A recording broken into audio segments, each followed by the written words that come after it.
Buenas tardes, de nuevo, hoy nos reunimos y quiero saludarles en nombre del capítulo Venezuela del Colegio Americano de Médicos, American College of Physicians, para esta sesión científica de la tarde de hoy. Primero que nada, quiero agradecer a los organizadores y a los expositores que participan en ella por el esfuerzo que han hecho para esta reunión. El American College of Physicians, entre sus fines está el de dar y ofrecer una excelente atención a los pacientes. Para ellos se organizan estos cursos de alta calidad académica como el que vamos a tener.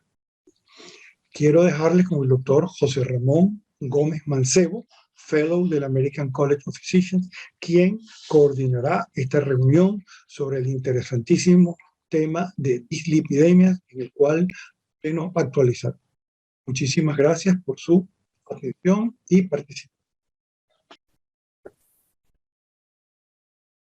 Bienvenidos. Es para mí un honor y un gusto poder coordinar esta sesión de lípidos organizada por el Comité Científico del Colegio Americano de Médicos, capítulo Venezuela, y por su gobernador actual, el profesor Claudio Loza. Vamos a entrar en materia presentando un breve preámbulo sobre esta dislipidemia dentro de esta actualización cardiometabólica. Como todos ustedes saben, la enfermedad aterosclerótica es la primera causa de muerte en el mundo y su manifestación clínica es el resultado de múltiples factores de riesgo cardiometabólico que incluyen hipertensión, disglicemia, dislipidemia, sobrepeso y tabaquismo, entre otros que también están interrelacionados con estos factores de riesgo. El fundamento básico de la prevención, también sea primordial, primaria o secundaria, es el estilo de vida saludable durante todo nuestro camino vital. Pero, ¿qué es lo que se define como estilo de vida saludable? Se ha definido aquel que entra con estos 5 ítems, que son un patrón de dieta que se incluye una disminución de carbohidratos, del porcentaje de carbohidratos, un grupo de proteínas de alto valor biológico y un porcentaje modificado de los lípidos que incluya una baja cantidad o mínima cantidad de grasas saturadas. El segundo punto es una actividad física regular, que básicamente debería ser el caminar enérgicamente entre 3 y 5 veces a la semana con un tiempo mínimo de 30 minutos. Evitar la exposición al tabaco sería el tercer punto, de cualquier manera, bien sea primario o secundario, e incluso los actuales vapers que están mucho de moda entre la juventud. Cubrir el tiempo de sueño adecuado, que se estima que debe ser entre 7 y 9 horas diarias, ya que se ha determinado que estadísticamente menos de 7 horas o más de 9 horas de sueño diario son factores de riesgo para enfermedad ateromatosa. Por último, controlar el estrés, probablemente una de las cosas más difíciles de hacer. A esa razón de estas situaciones de qué es lo que se define como el estilo de vida saludable, se evaluaron estas situaciones y solo 0,1% de los adultos mayores de 20 años tienen un comportamiento saludable ideal.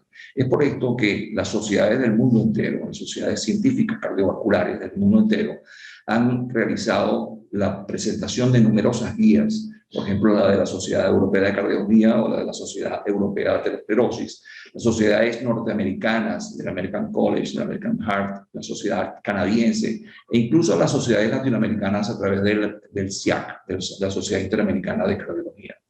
Han evaluado y publicado numerosas guías con el fin de aclarar los puntos que tienen que ver con lípidos como factor de riesgo y como enfermedad cardiovascular. Sabemos que las evidencias confirman que la clave de inicio de la aterogénesis es la retención del LDL colesterol y otras apolipoproteínas ricas en colesterol que conforman el grupo de ApoB en la pared arterial.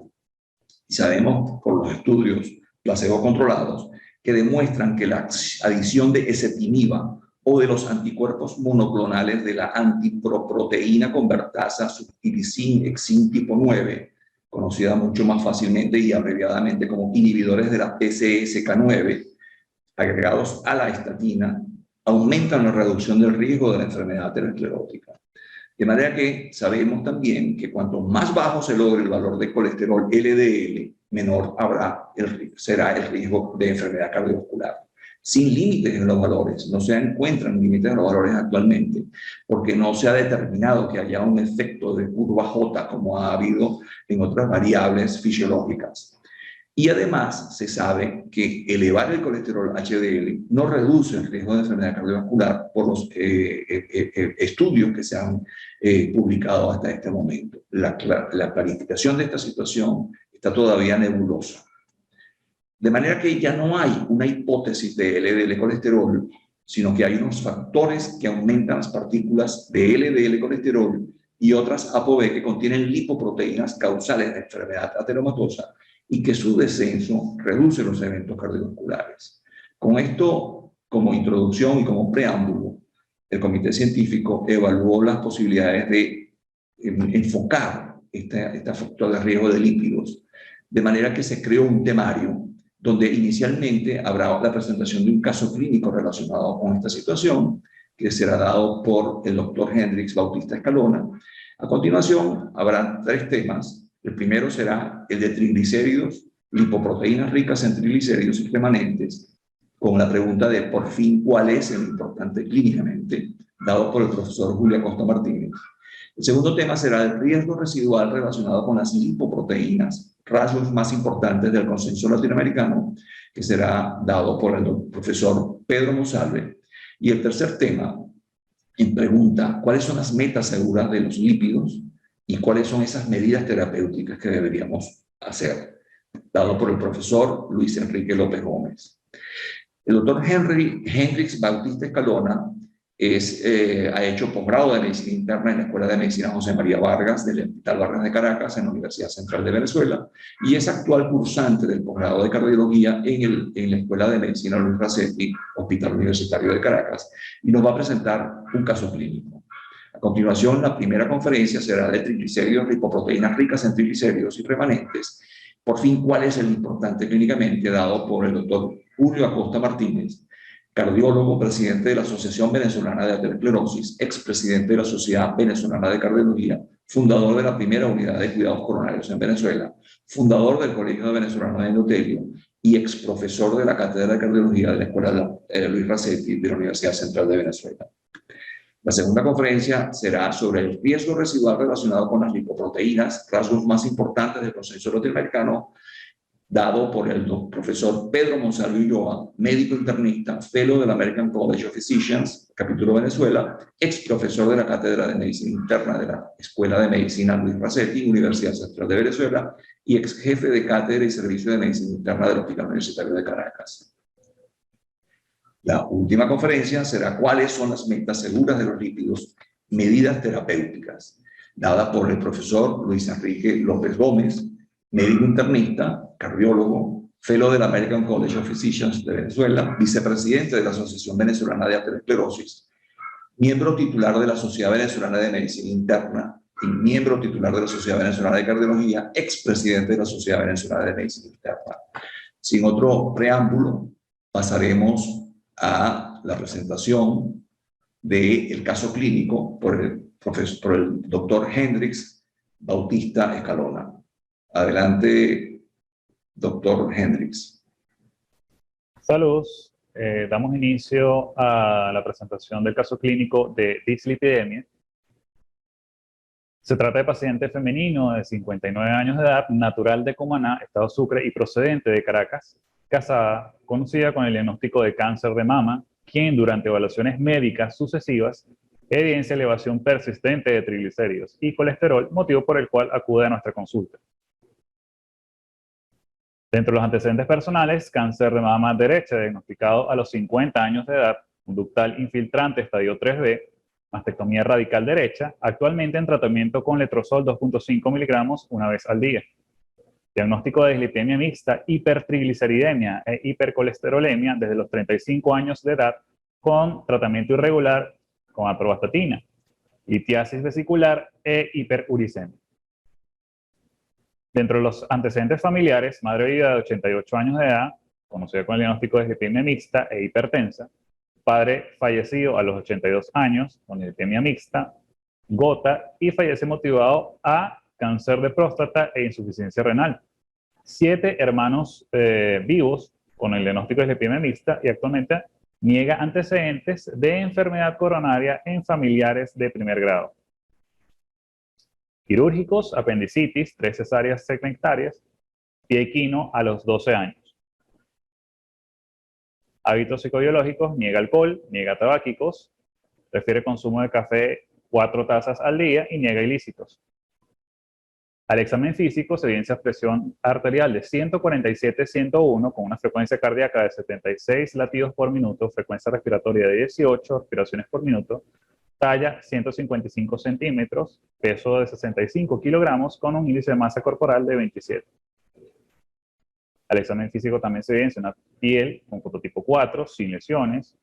Desde el punto de vista cardiovascular, un pulso venoso yugular con un seno X dominante con un tope oscilante a más 5 centímetros del ángulo de Lewis, retracción sistólica para external izquierda, ápex no visible ni palpable, el pulso carotídeo de amplitud y de forma normal, R1 único, sístole silente, R2 único, sin R3 ni R4. Tórax simétrico normo expansible, los ruidos respiratorios presentes en ambos hemitórax sin agregados. Abdomen blando, deprimible, no doloroso de palpación, superficial ni profunda, con los ruidos hidroaéreos presentes.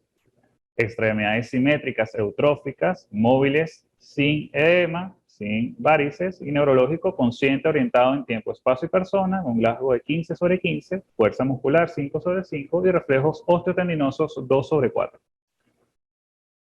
En las siguientes imágenes no se evidencian lesiones en piel o en manos. En las sucesivas muestras de laboratorio, desde el año 2014, podemos observar en amarillo los valores de referencia que están por encima de lo normal y por debajo de los mismos en azul, tendiendo a mantener triglicéridos y colesterol elevados junto con la VLDL y solo un valor correspondiente con elevación de la LDL. Para el último control de laboratorio se observa también elevación discreta de la creatinina y del ácido úrico. En la siguiente sucesión de electrocardiogramas se muestran 3 derivaciones por trazo, obteniendo un trazo normal. Mostramos las imágenes del ecocardiograma, en el cual solo se observa una arteriosclerosis parietal leve, sin trastornos de la contractilidad.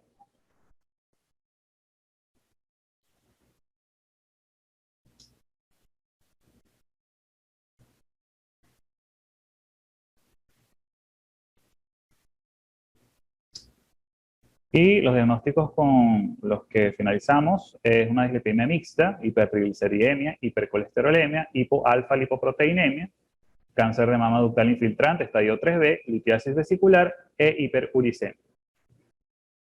Es importante tomar en cuenta para la orientación diagnóstica y el plan de trabajo con este tipo de pacientes, las tablas recomendadas por las clínicas holandesas, que nos permiten plantear el diagnóstico de hipertrigliceridemia familiar y también nos permite buscar los casos en los cuales se pueda plantear hiperlipidemia familiar combinada. Muchísimas gracias por la atención. Muchas gracias al doctor Hendrix Bautista Escalona por la presentación del caso clínico, que será discutido al final en la sesión de preguntas y respuestas. Y además ustedes pueden formar parte de la discusión agregando sus notas o sus apreciaciones o sus preguntas en el chat. A continuación, la primera conferencia dada por el profesor Julio Acosta Martínez sobre triglicéridos, lipoproteínas ricas en triglicéridos y remanentes. Por fin, ¿cuál es el importante clínicamente? Profesor Acosta, mucho gusto, adelante.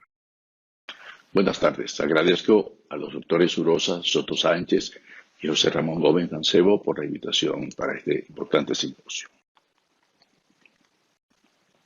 La hipertrigliceridemia está asociada a enfermedad cardiovascular y, en casos más severos, a pancreatitis aguda. Voy a referirme al primer caso. La prevalencia de hipertrigliceridemia en Venezuela fue analizada en el interesante estudio EVESCAM por iniciativa de la Sociedad Venezolana de Medicina Interna.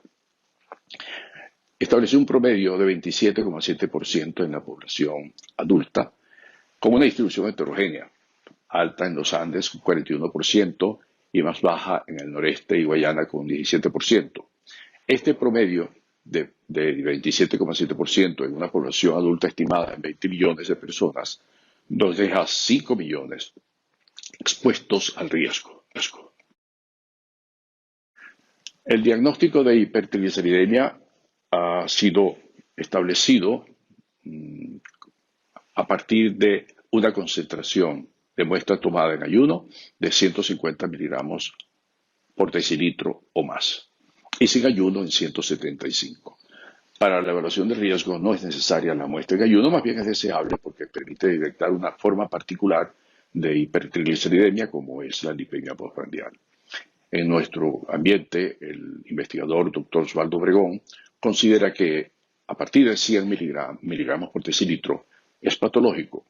Las organizaciones y las guías internacionales han colocado por debajo de 100 como el nivel óptimo, entre 100 y 150 como normal alto o como hipertrigliceridemia limítrofe. El diagnóstico requiere la determinación con los valores ya mencionados y descarte de las hipertrigliceridemias secundarias que veremos después. Y después de 4 o 10 semanas de las modificaciones nutricionales necesarias. En los pacientes que tienen indicación de estatinas, entonces se considera la muestra útil para el diagnóstico después que el paciente ha estado un tiempo bajo tratamiento con las estatinas en la dosis máxima tolerada. Las causas secundarias de hipertrigliceridemia son bien conocidas. Dietas con alto contenido energético, alto índice glicémico o altas en grasas, consumo de alcohol, obesidad, síndrome metabólico, resistencia a la insulina, diabetes tipo 2, hipotiroidismo y enfermedad renal, embarazo del tercer trimestre, lupus eritematoso sistémico y, muy importante, medicamentos como las tiazidas y los beta-bloqueantes no selectivos. La síntesis de triglicéridos comienza con ácidos grasos. en el intestino a partir de los alimentos, en donde en la pared se le integra en su ensamblaje de la partícula transportadora de lípidos a la apolipoproteína B48. Ese kilomicrón pasa a la circulación linfática y luego a la circulación sistémica y va entregando lípidos hasta reducir su tamaño en el colesterol remanente. La vía endógena en el hígado a partir de los ácidos grasos del plasma con la incorporación de la apolipoproteína B100 forman la VLDL y luego esta y el kilomicrón por acción de la lipasa lipoproteica van cumpliendo su función metabólica mediante la entrega de lípidos y reduciendo su tamaño y aumentando su densidad, formándose entonces los remanentes, el de kilomicrón por un lado y la lipoproteína de densidad intermedia por la otra. Este proceso incorpora también nuevas apolipoproteínas que influyen en la capacidad de la lipasa lipoproteica, como son la ApoC2, que la estimula, y la ApoC3, que la inhibe, junto con las proteínas parecidas a la angiopoietina. La hipertrigliceridemia es el resultado del balance entre producción y aclaramiento, o ambos. El resultado en la primera fase de la hipertrigliceridemia, que es la moderada, con concentraciones entre 100 y 500, que es en la cual se produce el riesgo cardiovascular y en donde se puede intervenir para prevención, predomina fundamentalmente una producción y secreción excesiva de triglicéridos y de las lipoproteínas que lo transportan, la VLDL. Estas lipoproteínas primarias, digamos, el kilomicrón y la VLDL, son las ricas en triglicéridos. Las demás son remanentes que van cambiando la relación proporcional entre triglicéridos y colesterol a medida que pasan la VLDL a IDL, a LDL o a la LDL pequeña y densa. No solamente disminuyen su tamaño y aumentan su densidad, sino que la proporción entre triglicéridos y colesterol va cambiando a menos triglicéridos y más colesterol.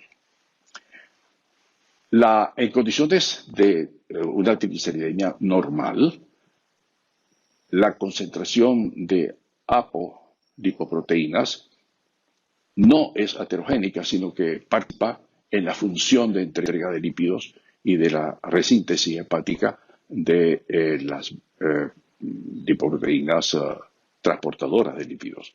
En condiciones de hipertrigliceridemia, la concentración es mucho mayor y aparecen más temprano en la síntesis de las lipoproteínas, y eso hace que se facilite la migración transendotelial de las partículas a la íntima de la pared y la captura por el macrófago, que son los procesos iniciales, celulares y bioquímicos de la aterogénesis. La ApoC3 incorporada, que participa en el ensamble hepático de la VLDL, en condiciones de exceso de concentración, inhibe a la actividad de la lipasa lipoproteica e inhibe también el aclaramiento del remanente. Facilita, además, la acumulación de remanentes en la pared arterial y el proceso heterogénico.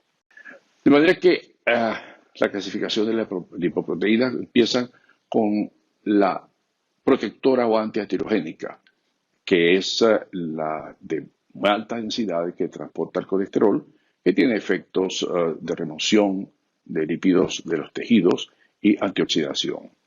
Mientras que las otras, a partir del kilomicrón remanente, LDL, IDL y LDL, todas son lipoproteínas aterogénicas. Una estimación clínica de la concentración de las lipoproteínas que contienen ApoB se hace con el cálculo del colesterol no HDL, que es sustrayendo de la concentración de colesterol total la concentración de colesterol correspondiente al HDL. Y una aproximación a la concentración de remanentes se obtiene restando además el colesterol de la LDL y entonces de esa manera se consiguen dos parámetros útiles en la mejor evaluación del riesgo cardiovascular. Al final lo que queremos es eso, impedir o retrasar o enlentecer la inflamación de la pared vascular, que como dije es la base celular de la aterosclerosis. Eso se inicia con la penetración del monocito por los espacios intercelulares endoteliales a la íntima. Para ello, es necesario que se active el endotelio para que produzca proteínas proinflamatorias, citoquinas que atraigan al monocito. Y por parte del monocito, la producción de receptores de las quimicinas. En esa situación, el monocito se detiene y penetra en el espacio subendotelial donde es atrapado por la matriz. Es transformado en macrófago, expresa receptores no saturables y se llena la molécula de grasa para formar la célula espumosa.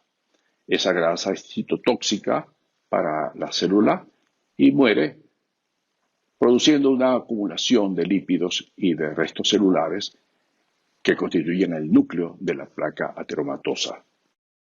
Para la transmigración endotelial de las partículas, entre otras cosas, importa el tamaño. Los kilomicrones grandes no pasan por la membrana endotelial. El HDL pasa fácilmente, mientras que las intermedias entran mejor que salen. Y cuando está aumentada la concentración plasmática, el resultado neto es una acumulación de partículas heterogénicas en la íntima de la pared arterial. El endotelio es activado por patrones moleculares asociados a gérmenes patógenos o por patrones moleculares asociados a peligro, que producen una inflamación estéril. Así se inicia el complejo inflamasoma, que continúa con la expresión de los receptores de reconocimiento de patrones por parte del monocito y el inicio de la vía de las caspasas y de las citoquinas y al final la muerte celular. Los factores metabólicos que activan al endotelio y al complejo inflamasoma son los cristales de colesterol, las calcificaciones cristalinas, la LDL oxidada, la ApoC3, las citoquinas y los productos finales de la glicación avanzada. Esa relación entre triglicéridos y enfermedad aterosclerótica ha sido investigada. Varios centros lo han hecho. La publicación más reciente en este mes fue la del grupo del Centro de Investigaciones Científicas de Madrid, que dirige el doctor Valentín Fuster. Ellos, en pacientes asintomáticos, sanos, hicieron estudios de búsqueda de placas subclínicas mediante tomografía y resonancia magnética en pacientes con LDL normal y en pacientes con LDL elevada. A partir de 100 miligramos por decilitro, comienza a disminuir la porción de pacientes que no tienen placa y a aumentar el número de pacientes, el porcentaje de pacientes con placas subclínicas. Por supuesto que con 150 es mayor. Y no solo aumenta la proporción de pacientes con aterosclerosis subclínica, sino el número de territorios enfermos. En los pacientes con LDL alta se reproduce este efecto de la concentración de triglicéridos, y es una relación continua a partir de los 100 miligramos, tanto como dije, con LDL de concentración normal o aumentada, y en este grupo el impacto de los triglicéridos es un poco menos visible porque ya la LDL es aterogénica.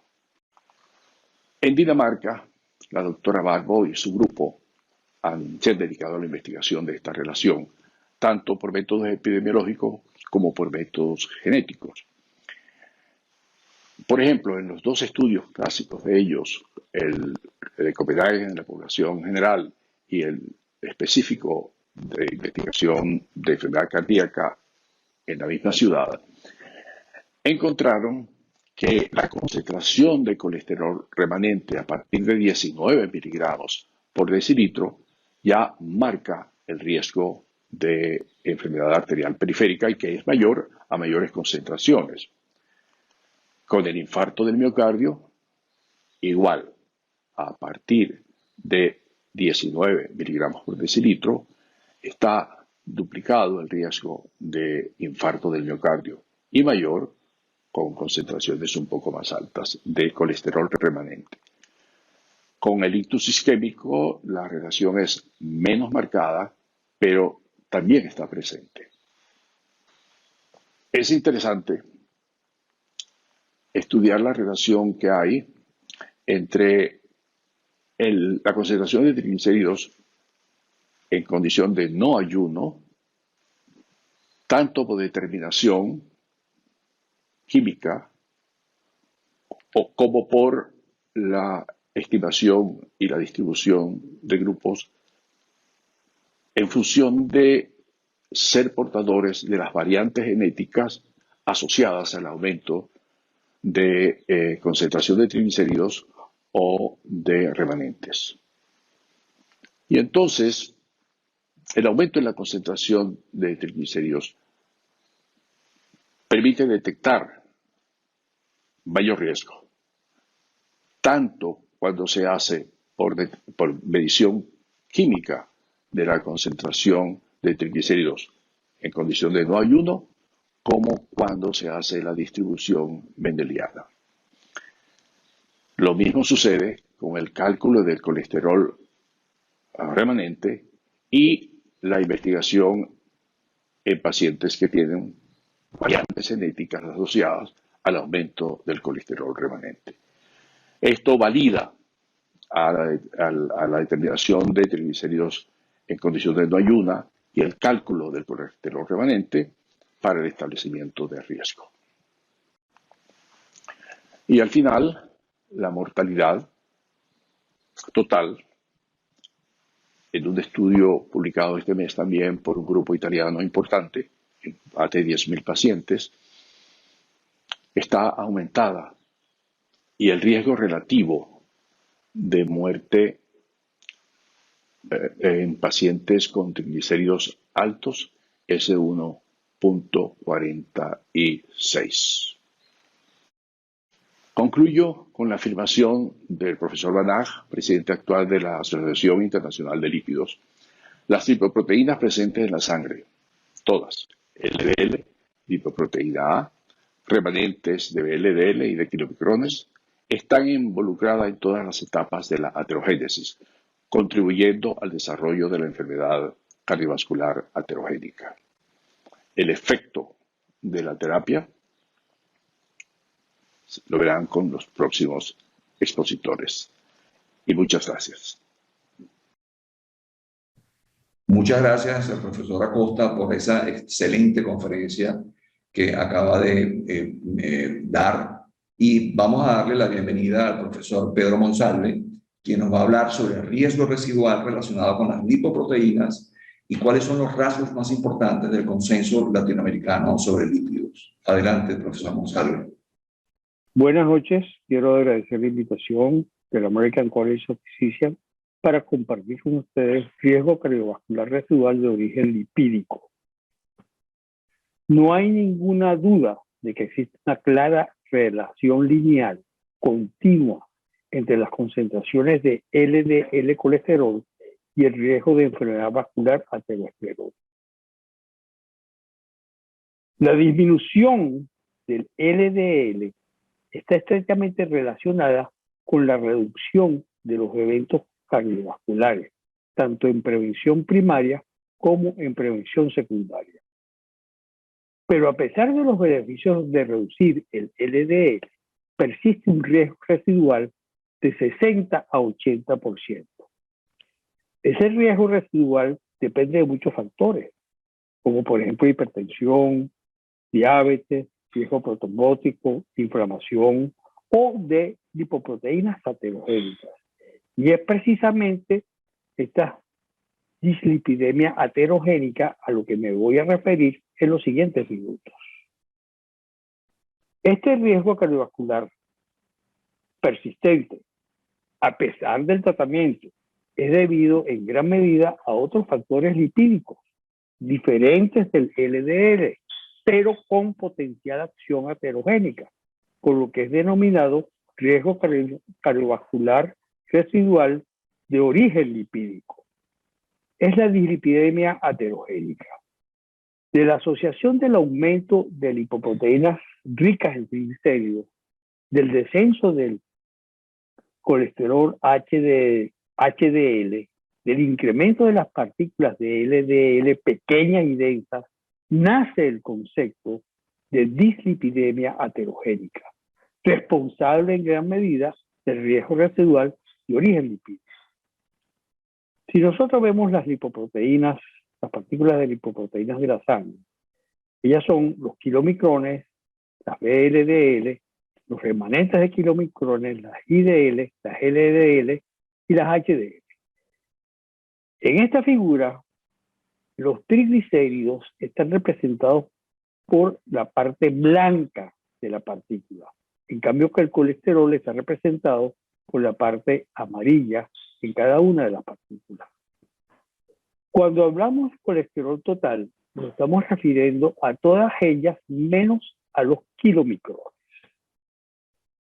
Cuando a este colesterol total le quitamos el colesterol HDL, lo que nos queda se llama colesterol no HDL, que está constituido por las VLDL, los remanentes de kilomicrones, las IDL y las LDL. Y si le quitamos el HDL y el LDL al colesterol total, lo que nos queda son los remanentes. El colesterol no HDL es una medida de total de colesterol contenido en lipoproteínas aterogénicas. Y este colesterol no HDL es sumamente importante, como quedó demostrado en el estudio de riesgo cardiovascular multinacional, donde se encontró una relación prácticamente lineal entre la concentración de colesterol no HDL y el riesgo de eventos cardiovasculares. Por otra parte, hay una estrecha relación entre el no ayuno y los remanentes. Los niveles de triglicéridos del no ayuno se correlacionan altamente con los remanentes de colesterol. Las VLDL son el prototipo de lipoproteínas ricas en triglicéridos. Estas VLDL que están representadas en la figura con este círculo van a tener apolipoproteínas de diferentes tipos. Por ejemplo, la apolipoproteína B la circunda en forma ecuatorial, pero también tiene apolipoproteína E. Pero la que nos interesa realmente es la apolipoproteína C3, porque esta va a tener tres efectos muy importantes. Por una parte va a bloquear a la lipoproteína lipasa, con lo cual disminuye la lipólisis. Por otra parte, va a bloquear la captación de VLDL por los receptores de remanentes en el hígado. Y por otra parte, va a producir inflamación, aumentando la expresión de moléculas de adhesión y otra serie de factores implícitos en el proceso de inflamación. Cuando vemos la relación que existe entre LDL, colesterol no HDL y triglicéridos en el seguimiento del desarrollo del volumen del ateroma coronario, vemos que existe una relación mucho más directa entre el colesterol no HDL y el porcentaje de volumen del ateroma. También tiene el efecto sobre el volumen, el LDL y los triglicéridos, pero no en una forma tan directa como el colesterol no HDL. De allí su importancia. Los remanentes de partículas de lipoproteínas son un ligando mayor para los receptores LDL1 oxidados en las células endoteliales, causando disfunción endotelial y el inicio del proceso aterosclerótico. Es probable que el contenido de colesterol de los remanentes y no los triglicéridos sean la causa de la aterosclerosis.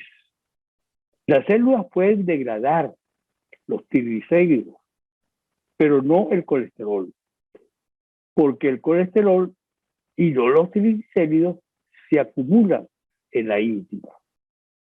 La activación de los receptores de LDL oxidados por partículas de lipoproteínas remanentes, es decir, por remanentes, va a producir estimulación de la formación de radicales libres de oxígeno y la secreción de citoquinas como factor de necrosis tumoral alfa e interleuquina 1 beta, que a través de factores de transcripción como el factor nuclear kappa beta produce apoptosis de la célula. También se produce proceso inflamatorio con la expresión de moléculas de adhesión como ICAM y BCAM. Como vemos, pues, es todo un proceso inflamatorio que a fin de cuentas termina con la apoptosis de las células. Hay una asociación entre las concentraciones de remanentes de colesterol y el incremento del riesgo de enfermedad cardiovascular. Esto plantea a los remanentes de colesterol como el factor de riesgo causal para enfermedad cardiovascular. En esta diapositiva podemos ver cómo concentraciones crecientes de un vehículo de moléculas de LDL expresadas con triángulos abiertos, de LDL oxidado expresado con triángulos cerrados, de remanentes no oxidados con círculo abierto y de remanentes oxidados representados por círculos cerrados, vemos como al incrementarse la concentración de cada uno de ellos, pero más específicamente de los remanentes, tanto oxidados como no oxidados, aumenta el porcentaje de muerte celular, aumenta la citotoxicidad. Y es que los remanentes, al actuar sobre los receptores en las células endoteliales, van a desencadenar todo un proceso, por una parte inflamatorio, con la expresión de moléculas inflamatorias, BCAM, ICAM, proteínas de quematrayentes de monocitos, como citoquinas, interleuquinas, pero también se incrementa la expresión de especies reactivas de oxígeno y se incrementa la expresión de citoquinas y quimoquinas, estableciéndose todo un proceso inflamatorio. Los remanentes van a ser captados, al igual que el LDL, por los macrófagos, que se van a transformar en células espumosas. Y estas células espumosas se van a ir agrupando para formar las estrías grasas. Y a la larga, con el correr de los años, se van a formar las placas de ateroma. Hemos resumido, pues, de una forma muy escueta, un proceso que se desarrolla durante el curso de la vida de las personas durante el curso de muchos años. Los estudios sugieren que el efecto causal de las lipoproteínas ricas en triglicéridos y sus remanentes es el riesgo de enfermedad aterosclerótica, es determinada por la concentración circulante de partículas que contienen ApoB, más que por el contenido de triglicéridos en sí. Entonces, las ApoB serían las verdaderas responsables del proceso. La Sociedad Internacional de Aterosclerosis y la Asociación Nacional de Lípidos de Estados Unidos han señalado al colesterol no HDL como la forma más importante de colesterol aterogénico y no la meta terapéutica primaria. Entonces, se considera prioritario para la reducción del riesgo cardiovascular el descenso del LDL primero que nada, y eso queda bien claro y bien establecido.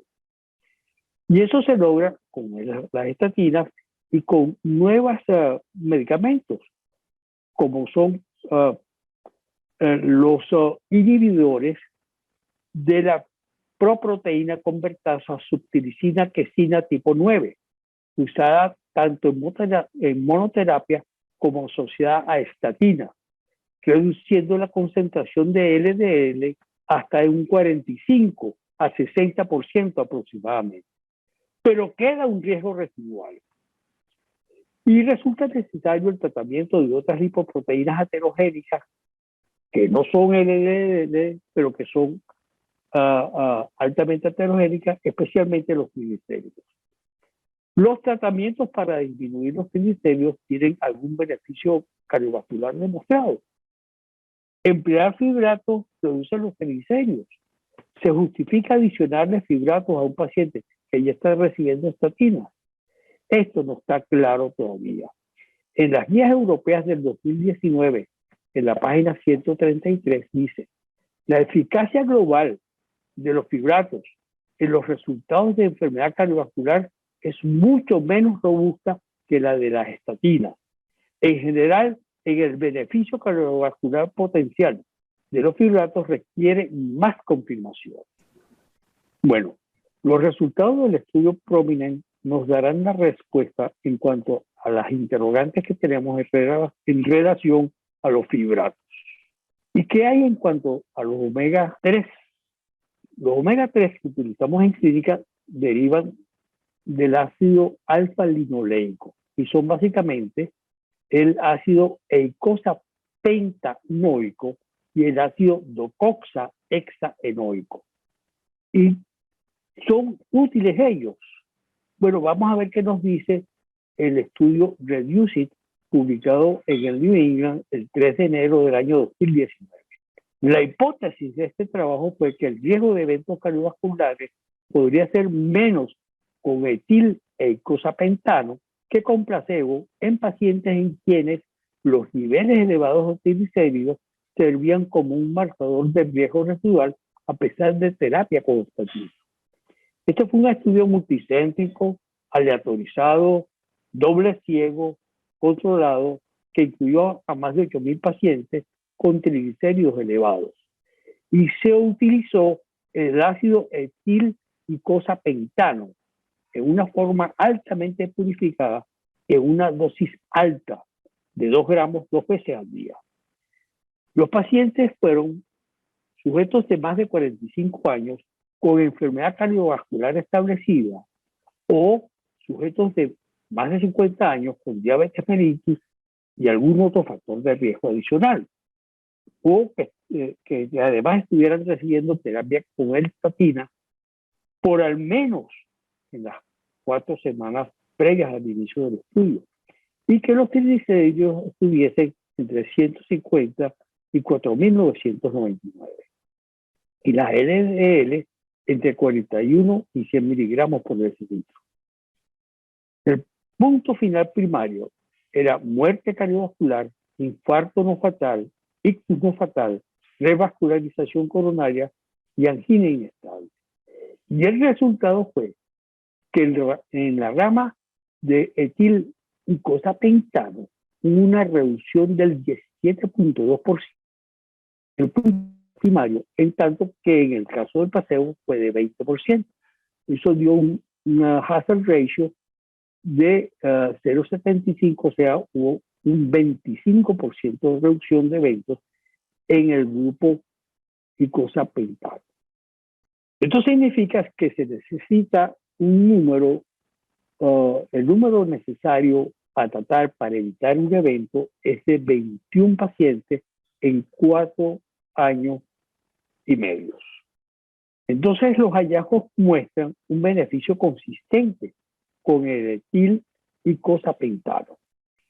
Y la conclusión del estudio es que en pacientes con triglicéridos elevados que toman estatina, el riesgo de eventos isquémicos mayores, incluyendo muerte cardiovascular, fue significativamente menor con 2 gramos de etil icosapentato tomado 2 veces al día que con placebo.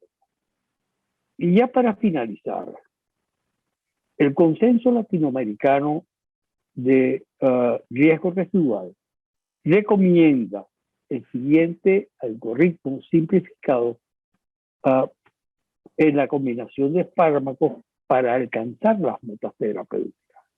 Si el paciente es un paciente de alto riesgo o de riesgo muy alto y está en tratamiento con estatinas en dosis óptima, pero el LDL no ha alcanzado la meta deseada, se puede asociar los inhibidores de PCSK9 o se puede asociar ezetimibe. En caso de que el paciente sí esté en metas, debe continuar el tratamiento indefinido. Si está en metas, pero adicionalmente tiene triglicéridos de más de 200 miligramos y colesterol no HDL más de 100 miligramos, entonces al paciente se le puede asociar los omega 3 o fibratos. Y con esto hemos querido hacer un breve resumen del riesgo residual debido a lipoproteínas aterogénicas. Muchas gracias. Gracias, profesor Monsalve, por su excelente conferencia. Vamos a la última conferencia que será dada por el doctor Luis Enrique López Gómez, quien nos va a hablar sobre cuáles son las metas seguras de los lípidos y sus medidas terapéuticas. Muy buenas tardes. Quiero darle las gracias a los integrantes del Comité Científico del ACP Capítulo Venezuela por la invitación que me han hecho a compartir esta tarde en el curso de actualización cardiometabólica el tema metas seguros de lípidos, medidas terapéuticas.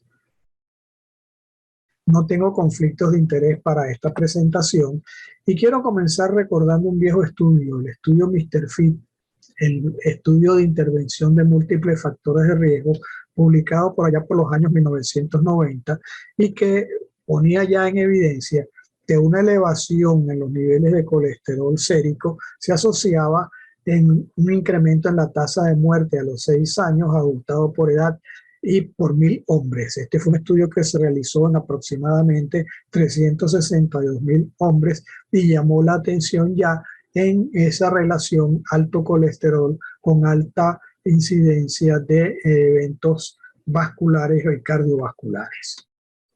Posteriormente, ya con el empleo de las estatinas ampliamente y con el desarrollo de nuevas y más potentes estatinas y con dosis crecientes de las mismas, se pudo comprobar cosas que son muy importantes. Por ejemplo, los eventos coronarios mayores, en la medida en que se conseguía con las dosis de estatina reducir los niveles de LDL colesterol, esos eventos cardiovasculares mayores también se reducían en una manera muy significativa, llegando a niveles mucho más bajos.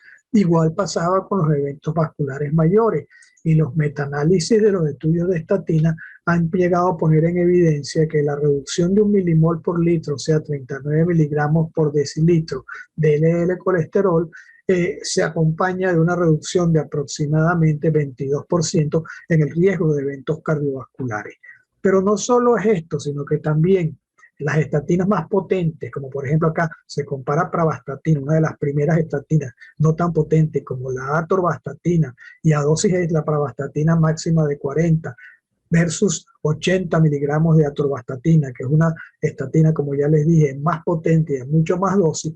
También se ha podido establecer entonces que con esta terapia de estatinas de alta intensidad se obtiene mayor protección, como lo pueden ver acá, significativo, contra los eventos cardiovasculares, que es comparativamente cuando se utilizan estatinas de moderada intensidad y a dosis no tan altas como las que estamos mencionando. Se siguió avanzando en el desarrollo de nuevos medicamentos para tratar el problema de la hipercolesterolemia, y entonces surgió este grupo de medicamentos que se les ha llamado los inhibidores de la PCSK9, que es la proproteína convertasa subtilicina quexina, inhibidores de esa proteasa, como ya les dije, anticuerpos monoclonales que demostraron una potencia muy elevada en la reducción del LDL colesterol. Y esto se tradujo en la clínica en un beneficio cardiovascular muy acentuado, asociado a un nivel muy bajo de LDL colesterol. Efectivamente, acá podemos ver cómo, partiendo de niveles de 155 miligramos por decilitro de LDL colesterol, en la medida en que se va administrando el medicamento durante 4 semanas, se va reduciendo el nivel de LDL colesterol hasta alcanzar valores menores a 40 miligramos por decilitro. Y lo más importante no es que solamente se reduce el valor de LDL colesterol, sino que también hay una reducción, miren la pendiente, muy evidente del número de eventos cardiovasculares. O sea que se cumple la premisa de que bajando la LDL colesterol a niveles lo más bajos posible, los menores posibles, se obtienen reducciones muy marcadas en cuanto a los eventos cardiovasculares. Y esto, como lo ven acá, fue altamente significativo. Entonces, se han desarrollado guías para tratar de buscar metas seguras de colesterol y específicamente de lípidos y específicamente de, en este caso, de LDL colesterol. Y una de ellas, que tiene todavía vigencia, fue publicada en el año 2018, que es la guía de la American Heart Association y del American College of Cardiology. Esta guía ha tenido relativamente pocas modificaciones desde esa fecha, pero se le han agregado ahora los medicamentos de que acabamos de hablar, de los PCSK9 inhibidores para el manejo de los pacientes con hipercolesterolemia muy severas. Y esa guía se basa en algunos elementos fundamentales que todavía están vigentes. Mantiene como punto esencial para abordaje del paciente el cálculo del riesgo global de enfermedad cardiovascular aterosclerótica a 10 años a través de la ecuación que se desarrolló en el 2013, que es la que se llama Pooled Cohort Equation. Reafirma lo planteado en las guías de 2013, esta guía del 2018, en su actualización de esa fecha, acerca de los 4 grupos que se benefician con las estatinas para la nueva meta de LDL colesterol, y agrega como complemento de la ecuación para mejorar la precisión de indicación de la terapia un grupo de factores potenciadores de riesgo. Esto que les muestro acá es la ecuación desarrollada y publicada en el 2013 y que no ha sido modificada hasta el momento actual, que se basa en evaluar un factor de riesgo que puede ser el género, sexo, edad, raza, colesterol total, HDL, colesterol, presión arterial sistólica, tratamiento para la presión arterial elevada, diabetes y tabaquismo. A esos factores se les asignan unas unidades, se hace el cálculo matemático y eso permite predecir con bastante certeza el riesgo a 10 años y de por vida de padecer una enfermedad cardiovascular aterosclerótica. Y eso permitió clasificar el riesgo a 10 años en 4 grupos: un riesgo bajo de que es el de 5%, un limítrofe de 5 a 7,4%, intermedio 7,5 a 19,9% y riesgo alto mayor o igual a 20%. Así como les comenté anteriormente, el otro elemento interesante que se introdujo fue el de los factores incrementadores de riesgo. Acá tienen ustedes la lista de estos factores incrementadores de riesgo, entre los cuales tienen importancia la historia familiar prematura de enfermedad cardiovascular aterosclerótica, hipercolesterolemia primaria, síndrome metabólico, enfermedad renal crónica, menopausia prematura o preeclampsia, hipertrigliceridemia primaria, y si se determina considerar estos factores adicionales, proteína C reactiva elevada, la LPA, la polipoproteína B mayor o igual a 130 miligramos por decilitro, el índice tobillo-brazo menor de 0,9, y cuando se determina por angiotac coronario el calcio, la presencia de calcio coronario y la magnitud del mismo. Entonces ya dijimos que había 4 grupos que se beneficiaban de del uso de las estatinas. La prevención primaria sin presencia clínica de enfermedad cardiovascular, aterosclerótica o diabetes, pero con un LDL colesterol mayor a 70 miligramos por decilitro y riesgo de enfermedad cardiovascular mayor o igual a 7,5% a 10 años, calculado por la ecuación. Otro grupo son aquellos sin presencia clínica de enfermedad cardiovascular aterosclerótica, pero diabéticos y con un LDL colesterol mayor o igual a 70 miligramos por decilitro. Un grupo de prevención secundaria, que son los que tienen presencia clínica de enfermedad cardiovascular aterosclerótica sin insuficiencia cardíaca, en los cuales ya se utiliza una dosis más elevada de estatinas, y pacientes con hipercolesterolemia primaria severa, un LDL colesterol de más igual o mayor a 190 miligramos por decilitro, y que incluye la hipercolesterolemia familiar. ¿Qué se destaca en las guías? Las guías hacen énfasis en llevar el LDL colesterol a menos de 70 miligramos por decilitro, cuanto menos mejor, pero no establecen una cifra a alcanzar en casos de muy alto riesgo. Para ello utilizan modificaciones de dieta y estilos de vida, y secuencialmente estatinas hasta dosis máximas toleradas. Se añade secuencialmente, como les dije, la ezetimibe o los inhibidores de PCSK9. Destacan el valor del cálculo del riesgo global para resolver el tipo de tratamiento y la potencia del tratamiento que se va a indicar. Establecen como novedad la discusión conjunta con el paciente acerca de la conveniencia del uso y la dosis de estatina o combinaciones de medicamentos, y hacen cuestionamientos, y esto es importante, al uso de PCSK9 inhibidores por razones económicas. Critican el abuso de este tipo de este grupo de medicamentos por su elevado costo, y por ello tratan de limitarlo a casos muy precisos y muy específicos. Desde la publicación de las guías se han desarrollado toda esta serie de medicamentos, y algunos que no están en esta tabla, pero quiero mencionarles uno que es el ácido bempedoico, que es el que está ganando más terreno últimamente, que es un inhibidor de una pequeña molécula que es inhibidora de la ATP citrato liasa, y que ya en los primeros estudios el tratamiento con ese ácido ha reducido los niveles de colesterol comparado con placebo a la semana 12 hasta en un nivel de un 21,4%.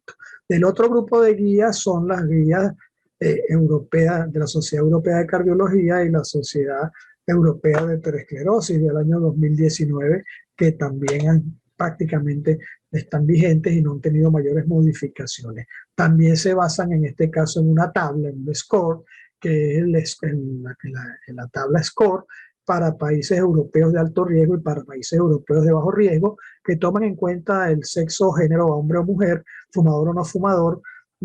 Analizan como factor para su cálculo la presión arterial sistólica, el nivel de colesterol en milimoles por litro y la edad. Y con esos elementos colocan al paciente en un nivel de riesgo. Y también establecen 4 niveles de riesgo: bajo menos de 1%, riesgo moderado mayor o igual a 1%, pero menor de 5%, riesgo alto mayor o igual a 5%, pero menor a 10%, y riesgo muy alto mayor o igual al 10%. También en esta guía se introdujeron modificadores de riesgo, algunos tales psicosociales como la deprivación social, la obesidad, la inactividad, la historia familiar también de enfermedad cardiovascular prematura, igual que en la americana, los desórdenes crónicos inflamatorios mediados por inmunidad, trastornos psiquiátricos, arritmias como fibrilación auricular, incluyen el tratamiento de VIH, la hipertrofia ventricular izquierda, enfermedad renal crónica, esteatosis hepática no alcohólica y calcio coronario. y tiene unos principios generales para el tratamiento reductor del LDL colesterol. Establecen unos principios generales. Ellos parten del punto de que hay una relación causal entre niveles de LDL colesterol y el desarrollo de la enfermedad cardiovascular aterosclerótica. Afirman que los estudios con reducción de LDL colesterol indican que la reducción relativa del riesgo es proporcional a la reducción absoluta del LDL colesterol. Cuanto menor el LDL colesterol, es mejor utilizando estatinas o añadiendo ezetimibe o el PCSK9 inhibidor. Y es eficaz y seguro reducir los valores, como ya mencionamos anteriormente, de hasta menos de 1 milimol por litro, o sea, los 40 miligramos por decilitro. Y entonces la intensidad en reducción del LDL colesterol debería basarse en el riesgo, independientemente de la causa. Ese es un punto sumamente importante de estas guías. Y adaptan la terapia según el nivel de riesgo. Bajo riesgo, tratan de llevar el LDL a 116 miligramos por decilitro. Estos son los pacientes con score menor de 1. Riesgo moderado de 100 miligramos. Tratan de llevarlo el LDL colesterol a 100 miligramos por decilitro. Estos son jóvenes con diabetes de tipo 1, tipo 2 de poca evolución, o menor de 10 años sin otros factores de riesgo, un score de 1 a 5%, riesgo alto, que tratan de llevarlo a 70 miligramos por decilitro, y así se agrupan. Aquí se agrupan pacientes con elevación acentuada de factores de riesgo como colesterol muy elevado o presión alta, hipercolesterolemia familiar, diabéticos pero sin daño a órgano blanco, pero mayor de 10 años o con factores de riesgo asociados de enfermedad renal crónica moderada y el score de 5 a 10%, y el riesgo en pacientes de riesgo muy elevado en los cuales se trata de alcanzar la cifra de 55 miligramos por decilitro o menor en el LDL colesterol, y estos ya tienen enfermedad cardiovascular aterosclerótica documentada, sea por un evento previo o sea por imágenes. Son diabéticos con daño a órgano blanco y más de 3 factores de riesgo, tienen enfermedad renal crónica severa, hipercolesterolemia familiar con enfermedad cardiovascular aterosclerótica y un score mayor o igual a 10% para riesgo. Pero sin embargo, a pesar de estos tratamientos y de que hemos obtenido unas reducciones muy importantes en los niveles de LDL colesterol, todavía se nos siguen muriendo los pacientes por enfermedad cardiovascular, y lamentablemente tenemos que reconocer que a pesar de los beneficios de reducir el LDL colesterol, persiste un riesgo residual de 60 a 80%.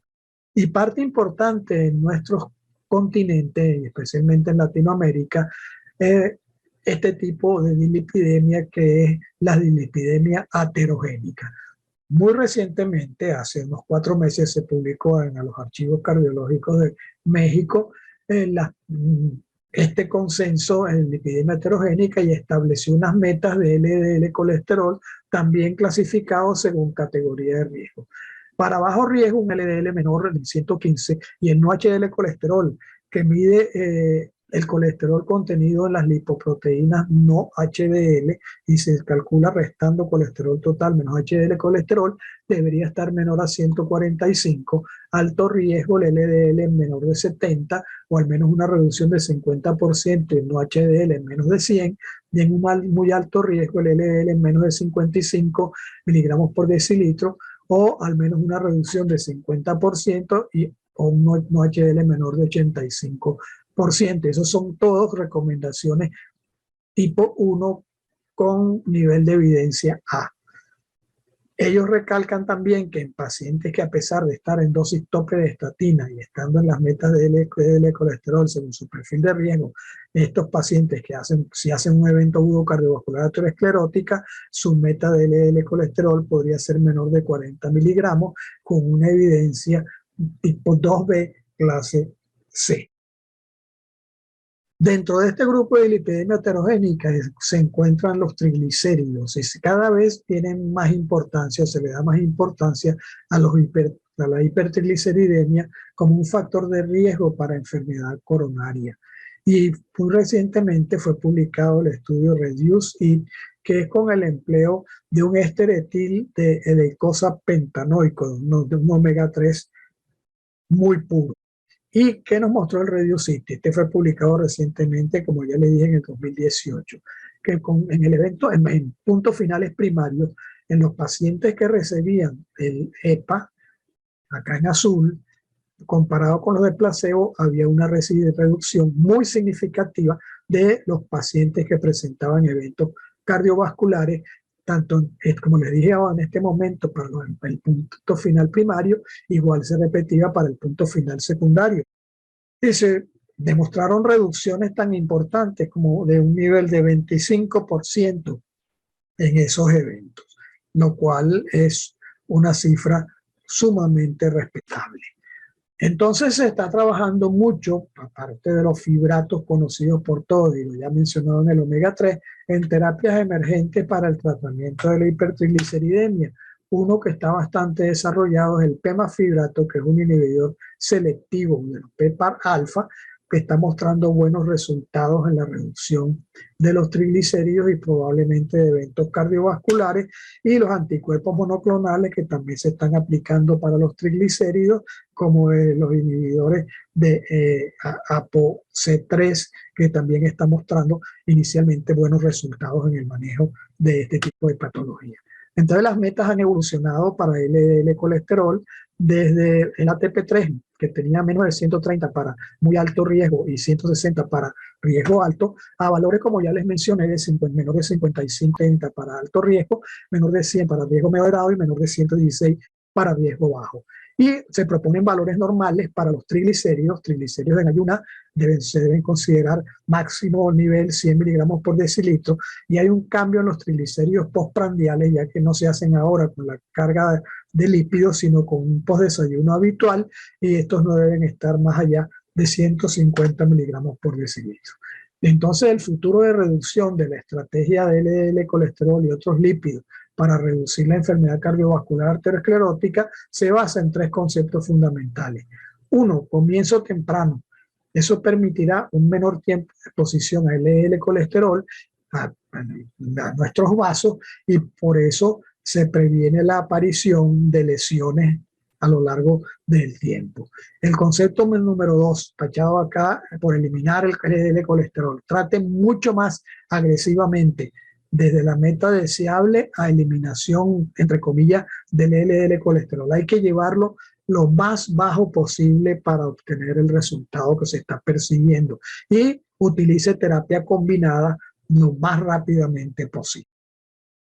En caso de hipertrigliceridemia, luego de tratado el LDL colesterol, si los triglicéridos entre 135 y 500, luego del Reducit, utilice el EPA a la dosis de 4 gramos diarios, y o fibratos, que en nuestro país disponemos de 2, que son el Enfibrosil o el ciprofibrato.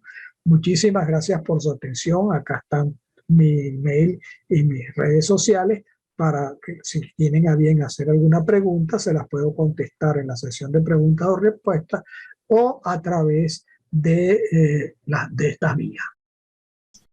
Hola, buenas. Muchas gracias al doctor López Gómez por su excelente conferencia. Vamos entonces a comenzar el tiempo de preguntas y respuestas y a hacer comentarios. Y ya que estamos todos aquí en la pantalla, vamos a repasar rápidamente la opinión de cada uno de ustedes, los conferencistas, sobre el caso clínico inicialmente. Y me gustaría que como hicimos un orden de Julio Acosta, el doctor Pedro Monsalve y el doctor Luis López Gómez, vamos a comenzar con Julio Acosta y su apreciación sobre el caso. Doctor Acosta, ¿qué le parece a usted el caso clínico que presentó el doctor Hendricks? Es un caso interesante, ilustrativo de pacientes de trabajo clínico diario. Y creo que ante ese y otro paciente con una condición epidémica, pienso que establecer unos niveles progresivos de decisión. Primero es el diagnóstico definitivo y si es posible, el diagnóstico causal. Segundo, el nivel de riesgo. Como dijo el doctor López Gómez, todo plan terapéutico está dirigido hacia el riesgo, el nivel de riesgo y a reducir el riesgo, más que las cifras realmente. Aunque las cifras son para reducir el riesgo, pero es otra cosa. Luego se plantearía si hay la necesidad de exámenes adicionales con el fin de afinar el riesgo estimado. Y por último, un plan terapéutico, no farmacológico y farmacológico. Desde el punto de vista diagnóstico, es un paciente que está claro, el diagnóstico que hicieron de dislipidemia mixta familiar es evidente porque, bueno, no familiares directos con la dislipidemia vista. Lo que habría que plantear es que se trata de una familiar homocigota o heterozigota, pero no hay antecedentes. Primero, la edad de la paciente, los 59 años, es muy avanzada para plantear estas familiares de ese tipo. Y luego no hay antecedente familiar de enfermedad coronaria prematura y la paciente además es asintomática. Luego, el otro diagnóstico o condición a considerar es si la paciente tiene una hipertrigliceridemia o dislipidemia secundaria, obviamente que no lo es, aunque toma una medicación anticancerosa, pero esa en particular no aumenta triglicéridos. Y luego conviene, para a quienes les gusta un diagnóstico más integrado, establecer si la paciente tiene un síndrome metabólico o no lo tiene, que sí lo tiene, porque está claro que tiene triglicéridos altos, HDL baja, hipertensión arterial, y con eso es suficiente para 3 de los 5 criterios para establecerlo. De manera que el diagnóstico no es difícil, aunque es motivo de una consideración. Luego, el nivel de riesgo. El nivel de riesgo de la paciente es alto, no es muy alto, puesto que no tiene diabetes y además no tiene enfermedad cardíaca. Está en el nivel alto, al 10 o entre 10 y 15% del riesgo, y ya eso establecerá la intensidad de la terapia empleada. Si es necesario exámenes adicionales, por supuesto que serían deseables. Por ejemplo, desconocemos la concentración de la proteína C reactiva, que es un marcador de inflamación clínico sencillo y al alcance, y que permitiría unas metas terapéuticas un poco mejor. Luego, no se buscó aterosclerosis subclínica, por ejemplo, con una tomografía para buscar calcio coronario, por ejemplo, sería un elemento fundamental para dirigir el tratamiento, búsqueda de placas carotídeas con ultrasonido, una angiografía por tomografía computarizada precisaría la presencia o no de enfermedad coronaria, eventualmente una prueba de inducción de isquemia con una prueba de esfuerzo con imágenes, de manera que sí es posible en esta paciente afinar el riesgo y mejorar el plan terapéutico. El plan terapéutico creo que pudiera ser analizado por mis compañeros me gustaría mucho conocer su opinión. Gracias. Gracias, Pedro. Entonces, si puedes comentar el caso también. Una cosa que llama la atención, que el doctor Julio Acosta también lo puso en el punto correcto, es que hay una historia familiar no solamente de la mamá y el papá de hipertrigliceridemia, sino que no hay antecedentes de cardiopatía isquémica. Y se insistió mucho en el caso. Muy interesante. Pedro, adelante. Exacto. Justamente me leíste el pensamiento porque mi comentario iba dirigido a eso. En primer lugar, pues no hay ninguna duda de que la paciente tiene un síndrome metabólico con una cantidad de los elementos que constituyen el síndrome metabólico. Pero es que, fíjate, tiene una historia de hipertensión de más de 10 años. En el examen físico que se nos reporta, pone una presión diastólica de más de 100.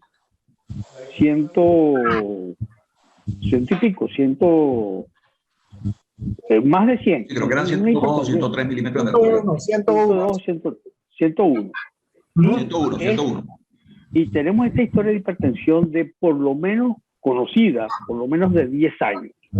Y sin embargo, aparentemente no hay lesión de órgano diana. La señora no tiene, obviamente, hipertrofia ventricular izquierda en el electrocardiograma ni en el ecocardiograma.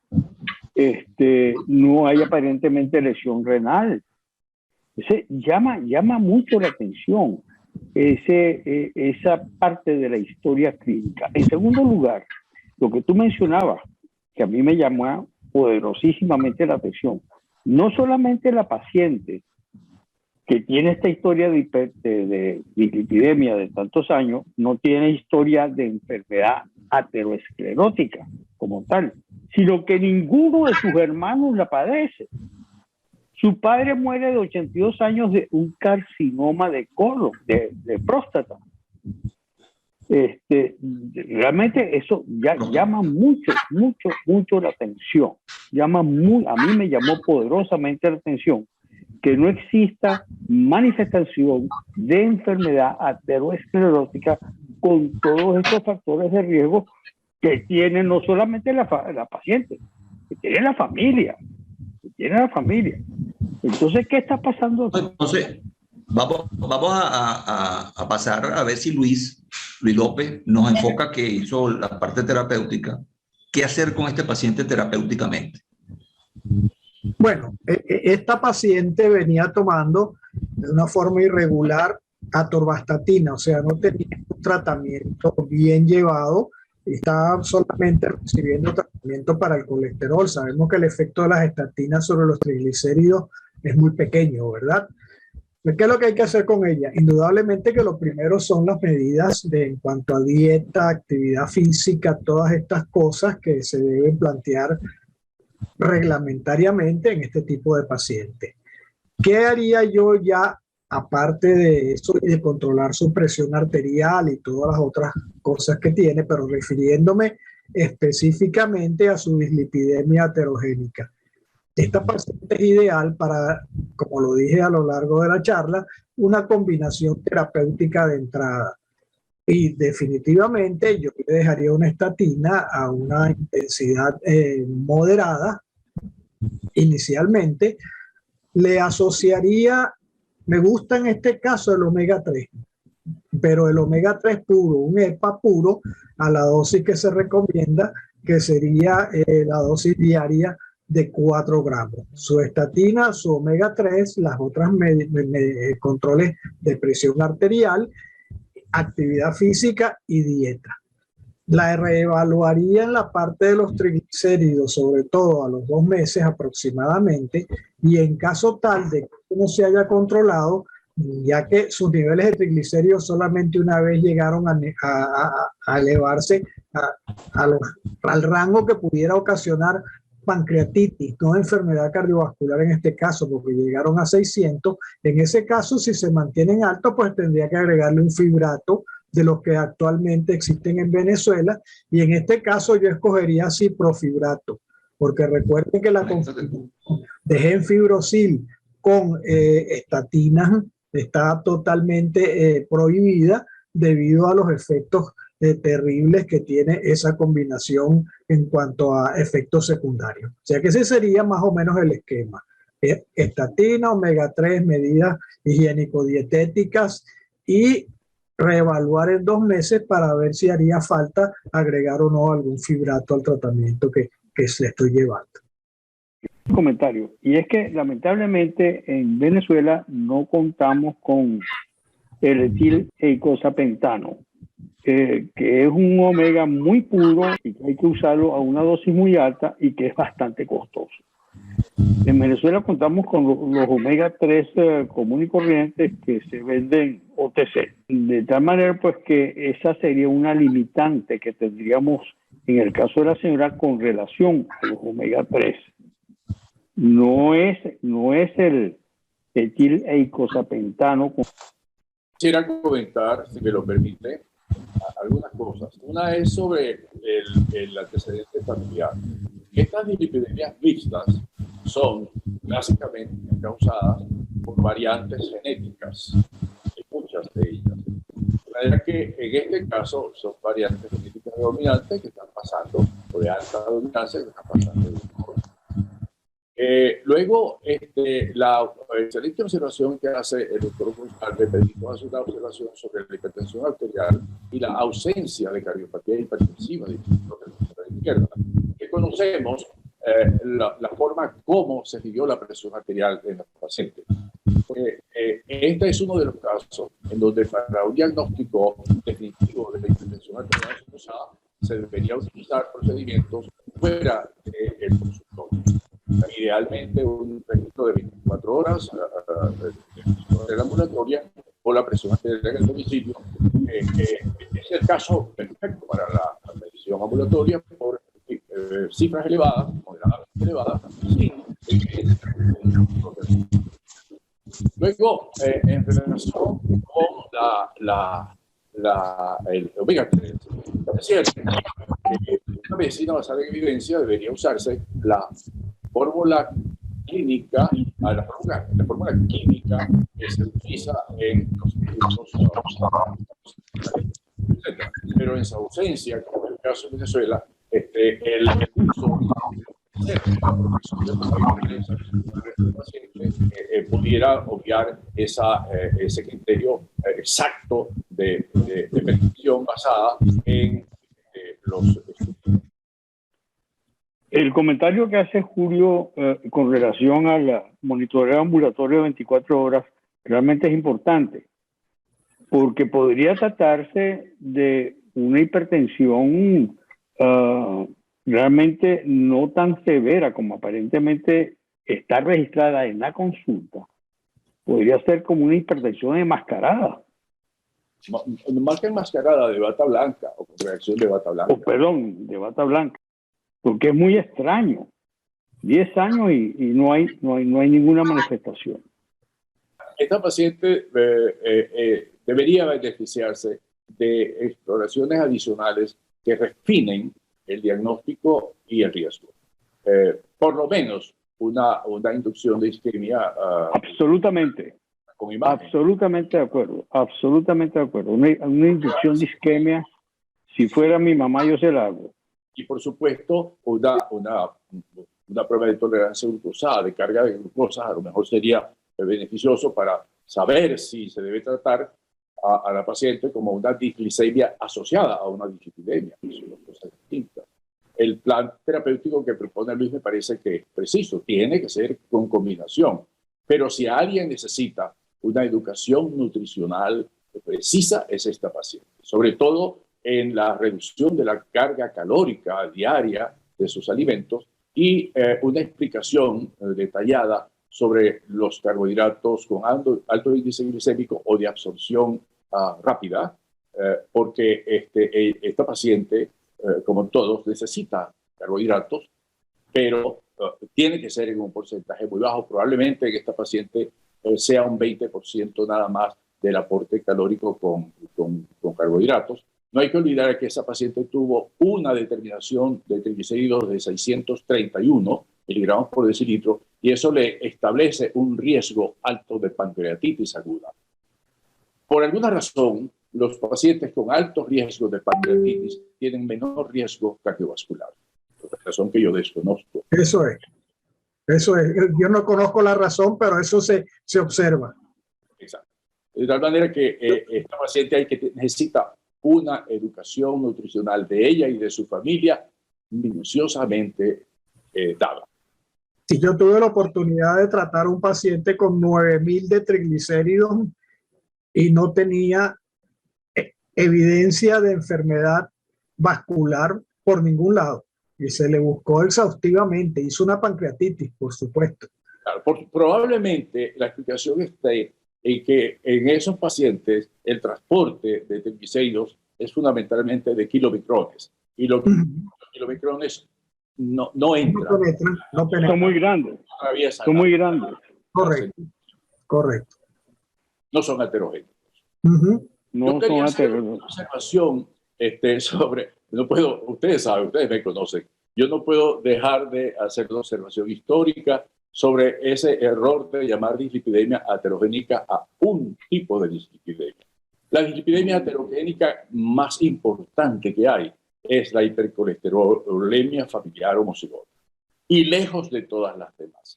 De tal manera que no se puede hablar de dislipidemia aterogénica excluyendo a esa. Yo creo que el origen fue porque cuando se empezó a estudiar el riesgo residual a partir de los estudios con besafibrato y con fetofibrato, en los cuales no había respuesta con fibratos, y entonces se encontró que los que sí tenían respuesta tenían un tipo de dislipidemia que era diferente al criterio de inclusión en esos estudios. Y empezaron diciendo, bueno, esta es una dislipidemia que también es aterogénica, pero se le quedó el nombre. Y como yo no tengo compromiso de elaborar guías internacionales, yo rechazo el término dislipidemia aterogénica para un tipo de dislipidemia y considero que todas las dislipidemias tienen potencial aterogénico, en mayor o en menor grado. Que yo creo que hemos hablado suficiente del caso y me gustaría que tomáramos algunas de las preguntas que están hechas por la audiencia. Una de ellas, que está transcrita aquí, le voy a decir cuál es. ¿Cómo se explica que en Venezuela el perfil de lípidos más característico sea triglicéridos elevados, HDL bajo, y sin embargo es la primera causa de muerte? Ese es el perfil habitual de los lípidos en el venezolano. El HDL bajo, los triglicéridos elevados y el LDL ocasionalmente elevado también, pero no muy elevado. ¿Cuál es tu opinión, Luis? Bueno, fíjate lo siguiente, eso lo demostró claramente el estudio EVESCAN, y ya el doctor Osvaldo Obregón, en el estudio que hizo en Puerto Ordaz, en el estudio que hizo en Guayana, había demostrado también que existía ese perfil del venezolano, o sea, HDL bajo, triglicéridos elevados, gorditos, ¿ok? Y afortunadamente no son realmente uno de los que causan mayor mortalidad, afortunadamente. Eso indudablemente tiene que ver, seguramente, con algún componente genético que debemos tener los venezolanos por allí, por algún lado.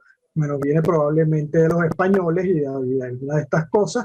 Y por otro lado también con el tipo de dieta a la cual nos sometemos y también con el tipo de actividad física a la cual nos sometemos.